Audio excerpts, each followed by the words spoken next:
Buenos días, profesor. El día de hoy el Grupo 5 va a exponer acerca de la constante congestión de usuarios del transporte, el metropolitano, en las estaciones Javier Prado, Carnaval y Moreira. Uno de los problemas más grandes de Lima es el transporte público. En los últimos años han existido múltiples esfuerzos por mejorarlo. Uno de ellos, y quizá el más importante, es el sistema de buses del metropolitano que inició en el 2010. Este sistema prometía tener un gran impacto en la reforma del transporte, porque permitía a la ciudad tener un sistema eficiente, moderno y seguro. Sin embargo, desde su inicio, este sistema se ha venido coexistiendo con las aglomeraciones de usuarios en sus estaciones más demandadas, como lo son Javier Prado, Carnaval y Moreira.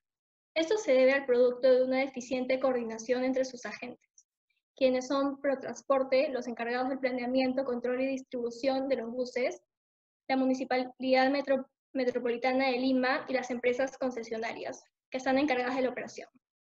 Esta falta de coordinación afecta principalmente a los usuarios del sistema de Lima Norte, pues ellos son quienes a diario lo emplean como transporte para llegar a sus centros laborales, estudios o de comercio. Siguiente, por favor. Para poder analizar los hechos, presentamos una cadena causal que nos ayudará a entender los detalles de los orígenes del problema. Esta inicia por la sobredemanda del transporte público hasta llegar a la aglomeración en las estaciones Javier Prado, Carnaval y Moreira. A continuación explicaremos más a detalle cada una de estas causas. Todo inicia en la década de 1940, cuando se da en Lima una migración masiva del campo a la ciudad. Las razones detrás de esta vendrían a ser el aumento de inversiones extranjeras, la centralización del país en Lima y la modernización del Estado. Este fenómeno, acompañado del incremento exponencial de la natalidad en el país, que en 1965 llegó al 3% anual. Esto produjo en Lima una explosión demográfica. Siguiente, por favor. Esta migración masiva conllevó a la formación de nuevas zonas en la ciudad, zonas que después de años vendrían a ser llamadas conos, cono norte, cono oeste y cono sur, las cuales no contaban con vías de transporte formal. Siguiente. Entre la década de 1970 y 1980, el sistema de transporte público colapsa por la sobredemanda que aparece. A raíz de esa sobredemanda y poca oferta, aparecen organizaciones cuyos servicios no llegaban a tener un estándar mínimo de calidad, pues en muchos casos sus unidades vendrían a estar muy viejas o en mal estado. Siguiente, por favor. En la década del 90 se liberaliza el transporte, específicamente en el año 1991 con el decreto 561, el cual permite a cualquier persona natural ejercer dicho servicio, además de encargar al sector privado la gestión del transporte. Siguiente, por favor.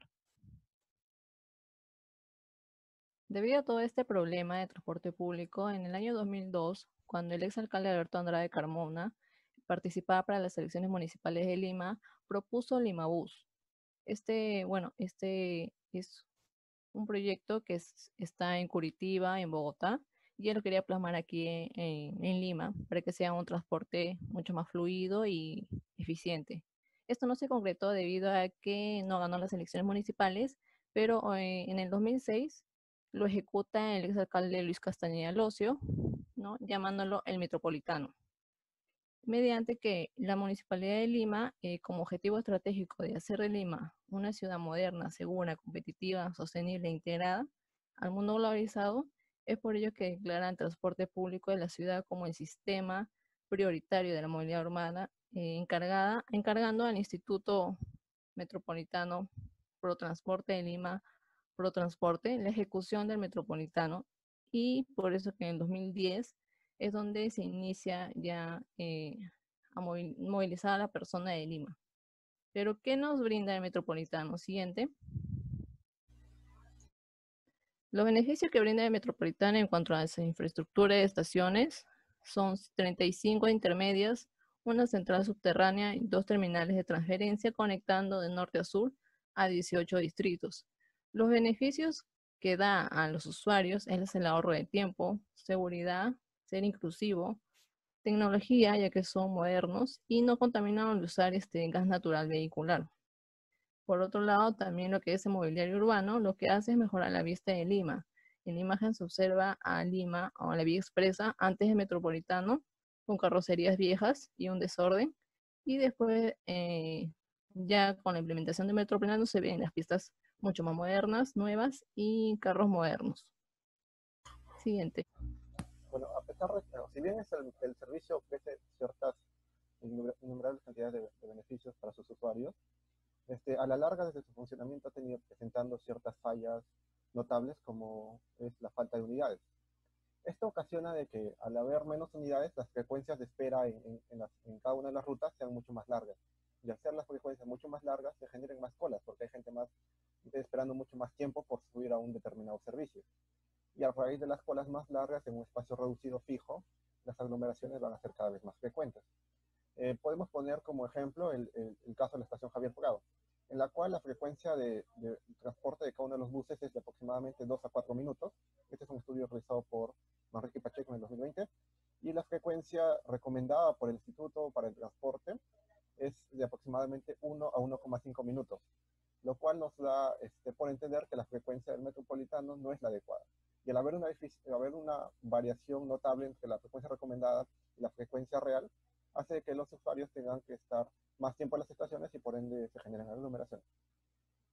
Si bien este problema parecía evidente que se podía solucionar con un aumento de la flota, y además esto es cierto porque está estipulado en el contrato una fórmula que nos permite determinar cuándo es necesario aumentar la flota.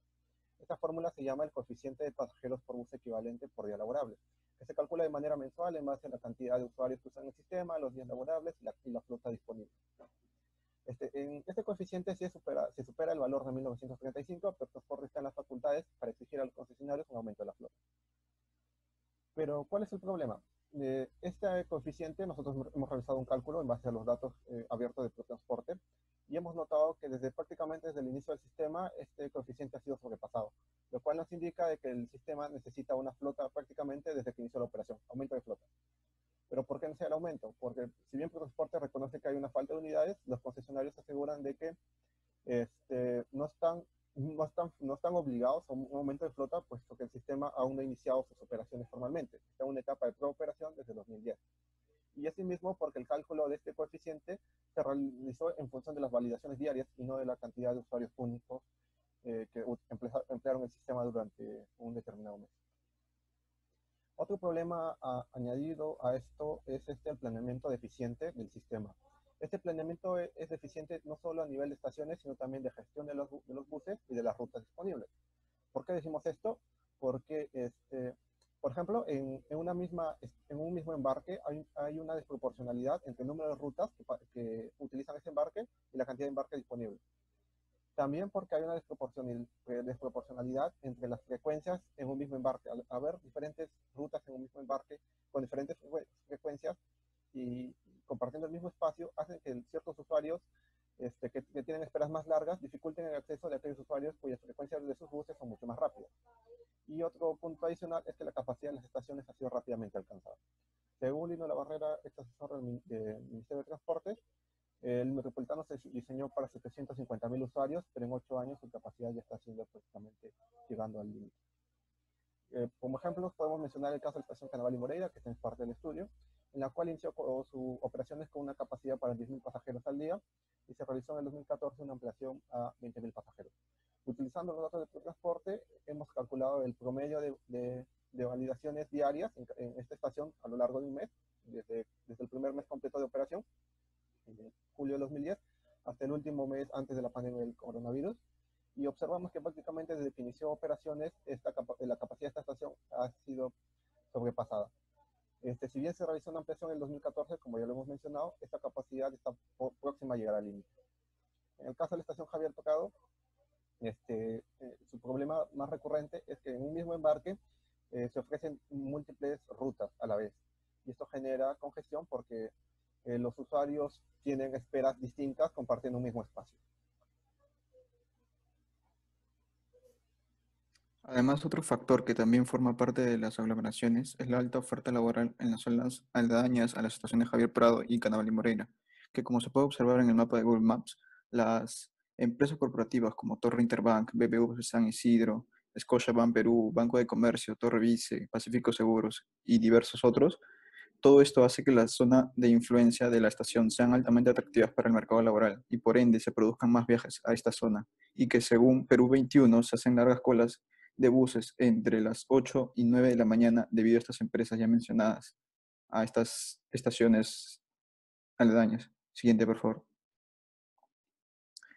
Esto se corrobora con el estudio de movilidad urbana de personas de Lima y Callao, el cual señala que en el mayo del 2017, de los 9.554.133 viajes que realizaron de Lima Norte a Lima Centro, que como se puede observar en el gráfico superior, el 36.4% lo realizó por razones laborales, y también corrobora lo mencionado anteriormente sobre las largas colas entre las 8 y 9 de la mañana, el gráfico inferior que muestra los altos viajes de 6 a 9 de la mañana. Ahora bien, si se toma en cuenta que el Metropolitano es el único medio de transporte público que transita por esta zona de manera directa, no se nota que no es de extrañar que se produzcan aglomeraciones en las horas picos de entrada y salida para los trabajadores de estas estaciones. Siguiente. En conclusión, una de las alternativas de soluciones visibles a este problema es la culminación de la construcción total del servicio del Metropolitano. A pesar de que el contacto asegura los mecanismos necesarios para que funcione bien, al no estar terminada la construcción no se puede ejecutar. Una vez construida esta infraestructura, se puede aplicar los procedimientos y estrategias que aseguren su correcto funcionamiento en beneficio a todos los usuarios. Sin embargo, como todo lo anterior, el éxito de ese proyecto dependerá de la capacidad de coordinación que puedan tener los diferentes actores y autoridades. Gracias.